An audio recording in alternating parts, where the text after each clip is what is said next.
All right, let's just jump right in. When you think about early Christianity, there's one name that's pretty much impossible to ignore: the Apostle Paul. I mean, his letters make up a massive chunk of the New Testament. His journeys basically drew the map for the faith's expansion. He's an absolute cornerstone. But what if he wasn't? What if that whole story is a myth? Yeah, you heard that right. This is the, let's call it, bombshell claim at the heart of the theory we're looking at today. Not that Paul was, misunderstood, not that his letters got tweaked over time, but that he flat out did not exist. It's a shocking idea, and it immediately makes you ask one really big question. Exactly. I mean, if there was no Paul, then who wrote all those letters? Who's the genius behind Romans, Corinthians, Galatians? Who invented this character that shaped so much of Western history? Well, according to the theory we're digging into, the answer isn't in the first century at all. Nope, you have to jump forward 100 years. Okay, so let's be super clear here. This is a very specific theory, a rereading of history. It basically argues that the entire story of Paul was invented, crafted on purpose, really, to solve a massive crisis the early church was facing. And not in the 50s AD, like we're always told, but way later, around the 150s. So here's the absolute key takeaway. Paul isn't a historical guy. He's a literary character, a hero in a story written with a very clear goal in mind. And he was supposedly created by a very real and, frankly, very controversial historical figure. And here he is. Meet the alleged mastermind, Marcion. Now, this guy was real. He was a rich ship owner, a theologian, making waves in Rome around the year 150. He had a vision for where Christianity should go, and this theory claims he figured out the best way to win the arguments of his day was to invent an apostle from the past to back him up. Okay, to really get this, we've got to do a little mental time travel. I want you to completely forget the classic setting of first century Jerusalem for a minute. We need to go forward 100 years to 2nd century Rome, because that's where this theory says the real action was happening. So why Rome, and why then? You have to understand the context. In 135 AD, the Romans just brutally crushed a huge Jewish revolt.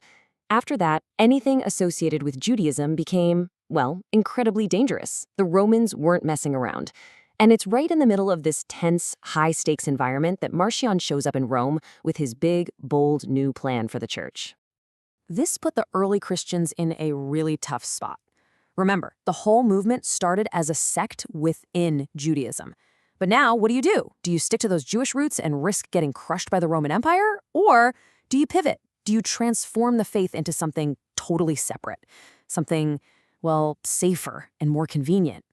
Marcion was all in on that second option, transformation. So how did he do it? The theory's core idea is something called historical projection. It's a simple but clever trick. Marcion allegedly took the real arguments happening all around him in the 150s and wrote them into a fictional story set back in the 50s. Why?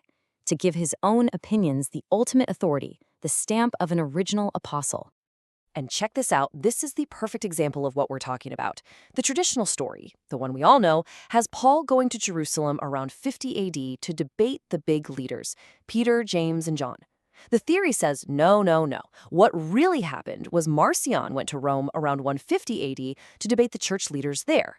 The claim is that the first story is just a fictionalized, backdated version of the second. And what were they arguing about? You guessed it, the exact same stuff. These were the hot-button issues of the day in 150 AD Rome. Things like, do new converts from outside Judaism need to be circumcised? What's the deal with Jewish law? Are we still bound by it? Should we even keep the Hebrew Bible?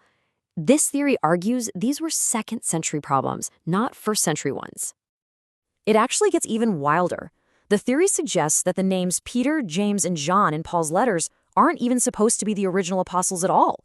Instead, they were more like code names or titles for the actual church leaders Marcion was locking horns with in Rome, a whole century later. Which brings us back to the biggest question of all. Why? I mean, why go through all this trouble? Why invent a whole new apostle from scratch and write an entire library of letters for him? The answer, according to this source, boils down to 3 things: power, safety, and authority. Think about it. By inventing Paul, Marcion could create this powerful origin story for a brand new version of Christianity, one completely cut off from its Jewish heritage. This immediately made the religion safer in the eyes of Rome. It made it way more appealing and frankly convenient for non-Jews to join. And maybe most importantly, it gave this radical new direction the seal of apostolic approval. It let Marcion say, hey, this isn't new. This was the plan all along. So, if you even entertain this theory for a second, the implications are just huge. It means when we read the letters of Paul in the New Testament, we're not getting a first-hand report from the 50s AD. Instead, we're reading a document that was forged in the fire of a crisis that happened in the 150s. And that leads us to the theory's biggest, most dramatic claim of all, that the whole New Testament, as we know it, is actually a second-century production. That even if some little bits and pieces are older, the main story, the core theology, was all put together much, much later. So the big takeaway from this perspective is this. The New Testament might not be a window looking back into the world of Jesus and his first followers. Instead, it's more like a mirror reflecting the intense struggles, the politics, and the theological showdowns of the Christian community in Rome a full century later. And that really leaves us with a final, pretty provocative thought to chew on. Look, whether you buy this theory or not, it forces you to think about how history gets written. It makes you ask, if a story this foundational could be a later invention, what else about history do we just accept as fact? What other stories might be built on ground that's a little shakier than we realize?